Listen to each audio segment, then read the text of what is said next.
नमस्कार मित्रों, स्वागत है आप सभी का हमारे चैनल पर। मित्रों, मांस खाना पुण्य है या पाप, इसके संदर्भ में आज हम इस वीडियो में एक कथा के माध्यम से जानेंगे कि मांस या मछली खाना पाप है या पुण्य।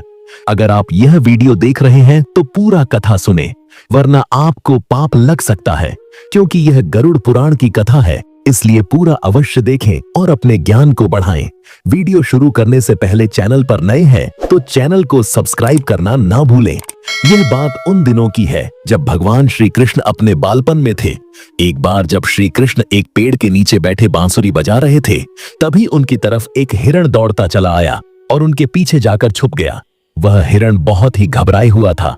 भगवान श्री कृष्ण ने उसके सर पर हाथ फेरते हुए कहा, क्या हुआ, तुम क्यों छुप रहे हो?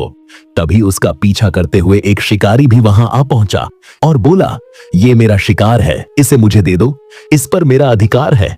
तब भगवान श्री कृष्ण बोले, हर जीवित जीव पर उसका खुद का अधिकार होता है, न कि किसी का। तब वह शिकारी क्रोध में बोला, यह मेरा शिकार है, इसे मैं मार कर खाऊंगा। तब भगवान श्री कृष्ण बोले, किसी भी जीव को मारकर खाना पाप की श्रेणी में आता है। क्या तुम पाप के भागी बनना चाहते हो?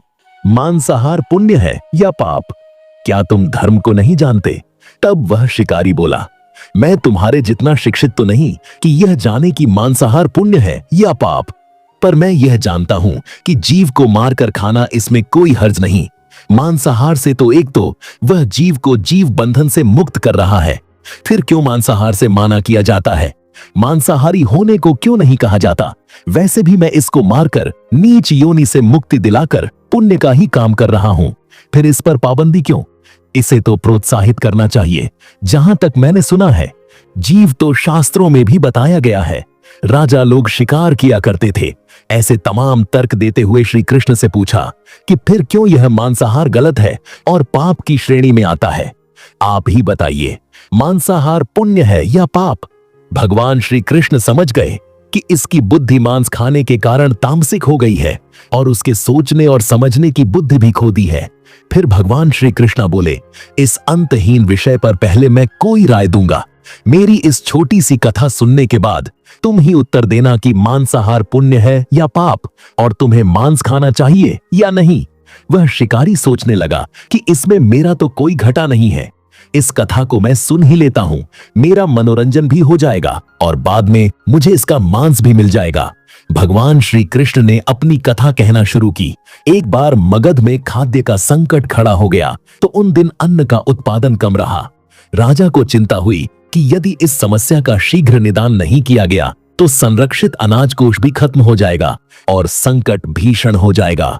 तो सम्राट ने अपनी राज्यसभा में पूछा, देश की खाद्य समस्या को सुलझाने के लिए सबसे सस्ती वस्तु क्या है? मंत्रीगण सोच में पड़ गए। चावल, गेहूं, आलू इत्यादि पदार्थ को उगने के लिए बहुत श्रम करना पड़ता है। वह तभी प्राप्त होते हैं जब प्रकृति का प्रकोप न हो। ऐसे में तो कुछ सस्ता हो ही नहीं सकता। तभी शिकार का शौक रखने वाले एक मंत्री ने सोचा कि यही उत्तम अवसर है, क्यों ना अंधाधुंध शिकार के लिए राजा की अनुमति ले ली जाए। उसने सभा में कहा कि सबसे सस्ता खाद्य पदार्थ है, मांस इसके लिए धन का खर्च भी नहीं और पौष्टिक खाना भी मिलता है। सभी सामंतों ने इस बात का समर्थन कर दिया, लेकिन मगध के प्रधानमंत्री अभी भी चुप थे। सम्राट ने पूछा, प्रधानमंत्री, आप चुप क्यों हैं? आपने कोई अनुमोदन नहीं दिया। प्रधानमंत्री ने कहा, मैं यह नहीं मानता कि यह कथन सही है कि मांस सबसे सस्ता पदार्थ है, फिर भी इस विषय पर मैं अपने विचार आपके सामने कल रखूंगा। प्रधानमंत्री इस रात मांसाहार का प्रस्ताव रखने वाले सामंत के घर पहुंचे। सामंत ने इतनी रात प्रधानमंत्री को अपने घर आया देखा तो वह घबरा गया। किसी अनिष्ट की आशंका से वह कांप गया। प्रधानमंत्री ने कहा, संध्या को महाराज बीमार हो गए, उनके हालात बहुत ही खराब। वैद्य ने कहा है कि किसी शक्तिशाली देह का 2 तौला मांस मिल जाए तो राजा के प्राण बचाए जा सकते हैं। आप महाराज के सबसे विश्वास पात्र हैं, इसीलिए आपसे योग्य कौन होगा?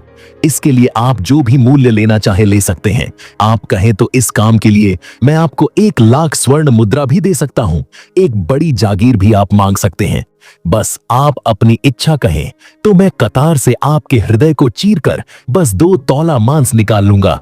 यह सुनकर सामंत के चेहरे का रंग फीका पड़ गया। वह सोचने लगा, जब जीवन ही नहीं रहेगा तो लाख स्वर्ण मुद्राओं से मैं क्या करूंगा और बड़ी जागीर भी किस काम आएगी। वह झटपट अंदर भागा और अपनी तिजोरी से 1 लाख स्वर्ण मुद्राएं लेकर आया।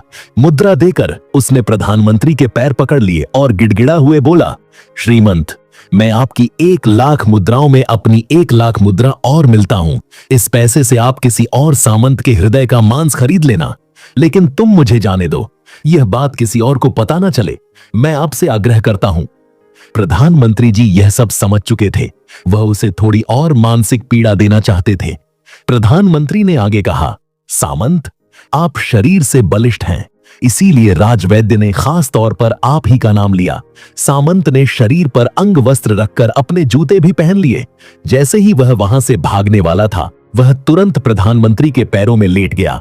उसने याचना की, प्रधानमंत्री, मैं जब जिंदा ही नहीं रहूंगा तो प्रधानमंत्री पद का या राजा का सिंहासन भी मिल जाए तो मैं उसका क्या करूंगा। आप चाहे तो मेरा सब कुछ ले लें, पर मेरे प्राण ना ले। मैं अपना यह भवन और सारा धन आपको सौंपता हूं। रातों रात राज्य से निकल जाऊंगा। इतना कहकर वह अपने घोड़े की ओर भागा और जैसे ही अपना घोड़ा पर बैठने लगा, तभी पीछे से आवाज आई, तुम अपने परिवार को भी छोड़कर जा रहे हो। सामंत बोला, मेरे प्राण से प्रिय कुछ भी नहीं। जब प्राण ही नहीं रहेगा तो कुटुंब का क्या करूंगा। जीवन रहा तो ऐसे ही सुखी रह लूंगा। इतना कहकर घोड़े पर छलांग लगाकर बैठ गया। वह अब भी चलने को ही था कि प्रधानमंत्री ने घोड़े की रस्सी पकड़ ली। वह सामंत से बोला, भागने की जरूरत नहीं है, आप आराम से घर पर ही रहो, मैं किसी और का प्रयास करता हूं। यह कहकर प्रधानमंत्री वहां से चले गए। प्रधानमंत्री के वहां से जाने पर सामंत के अंदर की बेचैनी शांत हुई और जान में जान आई। प्रधानमंत्री बारी बारी से सभी सामंतों के घर पहुंचे और सभी से राजा के लिए हृदय का 2 ओला मांस मांगा, परंतु कोई भी राजी ना हुआ। सबने अपने बचाव के लिए प्रधानमंत्री को लाख और 5 लाख मुद्राएं तक दे दी। इस प्रकार प्रधानमंत्री ने एक ही रात में करोड़ स्वर्ण मुद्राएं जमा कर ली। फिर सुबह होने से पहले ही अपने महल में पहुंच गया। सभी यह जानना चाहते थे कि राजा स्वस्थ है कि नहीं, लेकिन सबको राजवैद्य की तलाश थी। उनसे ही उन्हें कुछ सूचना मिल सकती थी। प्रधानमंत्री ने सैनिकों को आज्ञा दे रखी थी कि जब तक महाराज राजसभा में ना आए, किसी भी सामंत को भी महल से बाहर जाने की आज्ञा नहीं है। राजा सभा में आए और अपने सिंहासन पर आकर बैठे। सभी सामंतों ने देखा, कहीं से भी राजा उन्हें अस्वस्थ नहीं लगे। उन्हें तो कुछ हुआ ही ना था। प्रधानमंत्री ने उनसे झूठ बोला। हर सामंत के मन में यही विचार चल रहा था, पर कोई भी किसी और को कुछ भी न बोल रहा था।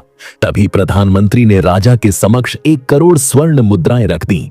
राजा ने पूछा, यह स्वर्ण मुद्रा किसके लिए है और कहां से आई? प्रधानमंत्री ने कहा, 2 तौला मांस के लिए इतनी धनराशि है, पर मांस के बदले सामंतों ने अपनी जान बचाने के लिए यह मुद्राएं दी हैं। अब आप यह विचार कीजिए, मांस कितना सस्ता है। राजा को बात समझ में आ गई। उन्होंने प्रजा को अतिरिक्त परिश्रम करने का निवेदन किया और राजा के अनाज भंडार में से अनाज निकालकर श्रमिकों को दिया गया। उन्होंने पौष्टिक सब्जियां की खेती का तुरंत आदेश दिया। वह 1 करोड़ स्वर्ण मुद्रा इसी कार्य के लिए और श्रमिकों के कल्याण के लिए खर्च की गई। ऐसे साग सब्जी तेजी से उगी जिससे प्रजा का कल्याण भी हुआ और पौष्टिकता भी मिली। कुछ समय बाद मौसम अनुकूल हुआ और खेती लहलहा लगी। इस प्रकार राज्य से खाद्य संकट दूर हुआ। तो मित्रों, जीवन का यह मूल्य भगवान श्री कृष्ण हमें इस कथा के जरिए समझाना चाहते हैं कि हम यह नहीं भूले कि जिस तरह हमें अपनी जान प्यारी है, इस तरह सभी जीवों को भी अपनी जान प्रिय होती है। यदि संसार के संबंध से मुक्त करने का तर्क सही है, यदि जीव हत्या जीव को संसार बंधन से मुक्त करने का तरीका है, तो अत्याचारी द्वारा किया गया नर संहार भी मान्य है। वह भी यह तर्क दे सकते हैं कि वह लोग जीवन के कष्ट से आप लोगों को मुक्त कर रहे हैं। अगर उसके लिए वह जीवन बोझ होता तो कभी भी अपनी जान बचाने के लिए संघर्ष नहीं करता, आपसे भागता नहीं। जो आपके सामने असहाय हो जाता है, उसे प्राण गंवाने पड़ते। जिन जीवों को मारकर आप खा रहे हैं, उन्हें तो प्राण बचाने का अवसर भी नहीं मिलता। बर्बरता सिर्फ वही नहीं जहां सिर्फ मानव का रक्त बहता है। बर्बरता उसे भी कही जाती है जहां स्वार्थ के लिए किसी जीव की हत्या कर दी जाए। हम अंत समय में जिंदगी भर के पापों के लिए जिंदगी भर सुकर्म करने की कोशिश करते हैं, परंतु हम यह भूल जाते हैं कि जब वह जीव हमारे लिए काटा गया और हमारे लिए तड़पा, उसका श्राप हमें इस जीवन में ही नहीं बल्कि अगले जीवन तक नहीं छोड़ता। भगवान कृष्ण से यह ज्ञान पाकर शिकारी परिपूर्ण हो गया और उसे ज्ञान की प्राप्ति हो गई। शिकारी भगवान के आगे हाथ जोड़कर वहां से चला गया और वह जान गया कि महानता जीवन लेने में नहीं, जीवन देने में है। उसने कसम खाई कि वह अपने संपूर्ण जीवन में कभी मांसाहारी भोजन नहीं करेगा। तो दोस्तों, कैसी लगी आपको हमारी यह वीडियो? अपना सुझाव हमें कमेंट में अवश्य लिखें।